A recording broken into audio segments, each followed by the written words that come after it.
So recently I've been seeing people pass around this article from a site called Gamers Decide, where this person wrote this article where they talked about the best weapons in Splatoon 2. And while a lot of people have been looking at this list and laughing, and I could easily be doing the same, though that's pretty lowball, there is something in this list I actually wanted to talk about and have been wanting to talk about for a little bit. So looking at this list, we can already see that some of their mentions for the best weapons are already pretty suspect. And granted, this article is actually from almost a year ago, so I'll let most of it slide. The real interesting part is that the number one weapon is the Bloblobber. They think the Bloblobber is the best weapon in Splatoon 2, and today that's actually what I'm going to be talking about. Not if it's the best weapon, but we're going to be talking about the Bloblobber and the idea of it having untapped potential. Now, like I said, this article is a year old, which might explain why the Blob is the ranked one. This might actually have been released around the time the weapon did, and at the time it was considered a pretty decent pick, but now it has essentially fallen off. Around the time it came out, it actually did really good damage to objects like the ballers and rainmaker shields and the bubbles from the bubble blower, but then they ended up almost immediately nerfing that, and now it's not as good. It's still pretty good at breaking objects, but it just wasn't as good as it is at launch. And so a lot of people just sort of fell off as the trend for Splatoon 2 weapons when they came out was it releases and then people think it's really good.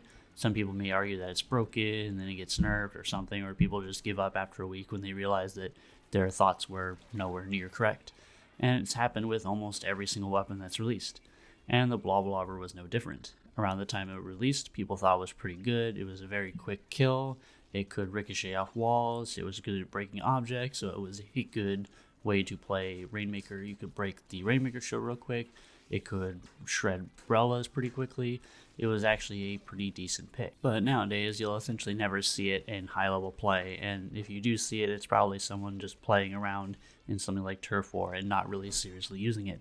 In fact, I actually only really know of one person who uses it seriously competitively, and that player is someone named Dr. Prodigy. They currently play for a team called Slaughterhouse, and they are pretty much the only high-level Bloblobber player. So if you're interested in watching high-level Blob play, I will leave a link to his stuff in the description, so you can go and check him out and watch his streams.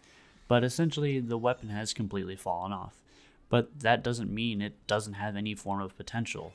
In fact, I'd argue that it's probably a slept-on weapon, meaning that it's a weapon that has potential, but no one's really even giving it a shot. This is something that's pretty common simply because of how many weapons there are in the game, that things are certainly just going to not get played, but still have the potential to do something really good. It's actually something a lot of people knew me for back in Splatoon 1 with the Octobrush, as the Octobrush was a slept-on weapon that had great potential and was actually better than most people made it out for. But then it was just slept on because nobody really played it. But the Bloblobber falls in that same category where it's actually a pretty decent weapon, but it's just not played. So what is it that actually makes it decent? Well, it's damage output, its range, its paint, and more importantly, the fact that it ricochets. This is actually something that isn't really touched on, and most people just sort of wrote it off as a gimmick that it had. But if you look at a lot of the map designs where there's a whole lot of straight lines and 90-degree turns, having the ability to have your damage ricochet off stuff into other angles is actually pretty big. There's a lot of spots where this could be used to take advantage of these right angles, and you can hit spots that you can't actually hit normally with any other weapon. If people try to round a corner to get away from you, you can angle shots to still hit them. And the Bloblobber is actually one of the only weapons that actually makes any real good use of thermal ink as well. Its kits also aren't even that bad, they're just not really applicable to every mode. I'd say this is something that probably does its best in Splat Zones, Rainmaker, and Clam Blitz. However, the Bloblobber really can't do a whole lot in tower control, the blob itself just can't do a whole lot to contest anybody that's on the tower. You can slosh at them, but it's not really going to do a whole lot. And the whole object damage doesn't come into play. The good painting doesn't really come into play. The ricocheting doesn't really come into play. So it's probably not something you would see in tower control. But the other modes, it's actually pretty decent. And especially in Rainmaker, where the object damage comes into play. and it actually is a weapon that does a good job at sort of dealing with Brellas. As I mentioned before, its damage to objects used to be really good, and it's still pretty decent, but it's not as good as it would have been. But it's still good at breaking Brella shields, so it's something that can stand its ground against Brellas. But where does it falter? What is the weakness of the Bloblobber? And that is more so with how it attacks. It's not very fast, and it's something that sort of actually really does need some aim if you're in a close combat fight. Weapons like this struggle when being rushed down. If something were to face rush you, chances are you're probably not going to kill them.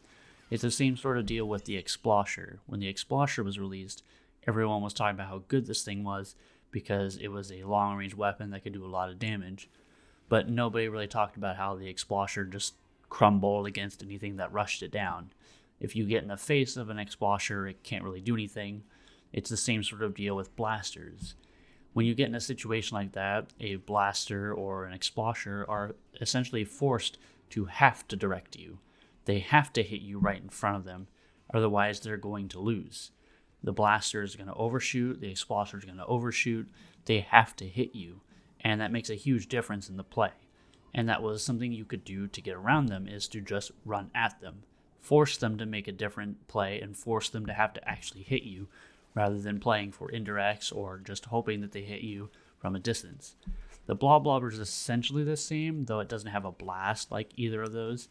It does pretty much rely solely on the range it has, and the blobs to do bouncing and to hit people through ricocheting and just sort of having people fall into the shots. When you force a Bloblobber to have to hit all three blobs on you close range, then it changes up how they have to fight. And it's something that also is rarely going to happen. It's just another one of those things where it's a weapon that is susceptible to face rushing, and as long as you just go right at it, chances are you might win or you may just trade.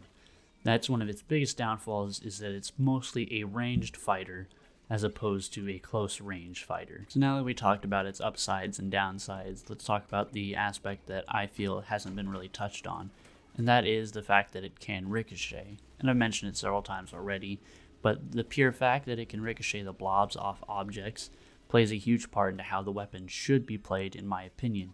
People should be inspecting the maps and looking at angles that they could utilize and see just how the ricochet works in certain spots. That way they could figure out certain angles that they could use with the blobs to hit people around corners, around spots, and certain objects and blocks on a map. It's just something that I feel should be really utilized, but isn't. It's just sort of people use it to just throw and paint, but nobody really seems to use it as a method of trying to continue to attack somebody. I've seen so many times in streams and videos where people will have someone that rounds a corner away from them while they're playing the blob, and instead of trying to ricochet shots off a wall to still hit them, they round the corner with them. And by doing that, you can put yourself in that situation I mentioned earlier where you're just in a close combat fight and you're just now at the face of somebody who has a better fire rate.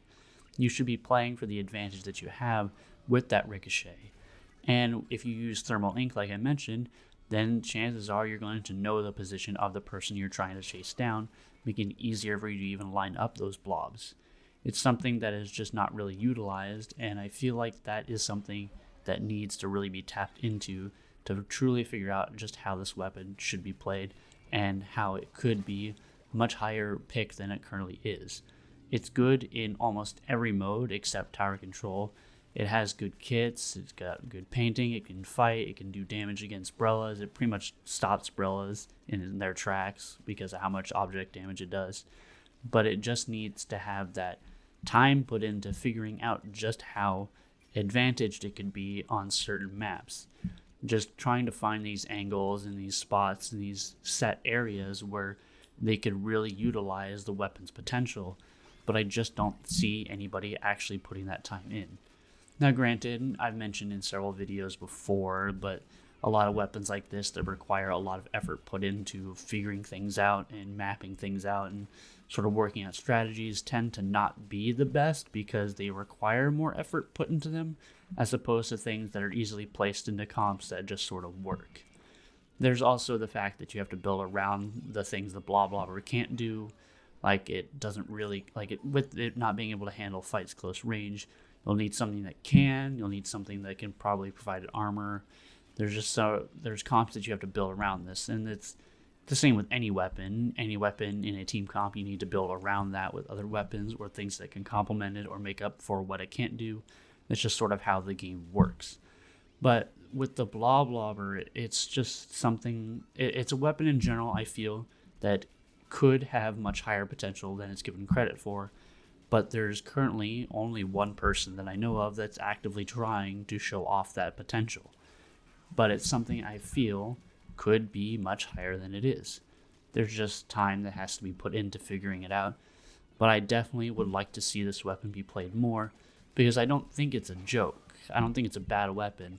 I certainly don't think it's the best weapon in Splatoon 2, but I certainly don't think that it's that far below anything that's just good. It has the potential to be pretty good. It's just currently not the best, and it's not really explored. If it gets that time and effort put into it to understand it and to truly maximize its potential, then I could see this being a high-picked weapon for modes like Rainmaker specifically. So anyway, what do you all think of the blob? Do you think it's a decent weapon? Do you think it's the best weapon? Do you agree with this post? And I am going to leave a link to this article in case people want to read it themselves. But I do want to warn people that it is almost a year old at this point, at the time I'm recording this. So please avoid leaving any negative comments or any backlash. The person just may not know. And then, like I said, it might have been released around the time that the weapon was, to which point it could have been made. There could have been an argument for it being a decent weapon at the time. But anyway, I want to hear everyone's thoughts on the weapon, and if you think it does have the potential to be something better, or if you think it's just not really worth it, or it's just not good. Share your thoughts below. And I want to thank everyone for watching, and I will see you all next time.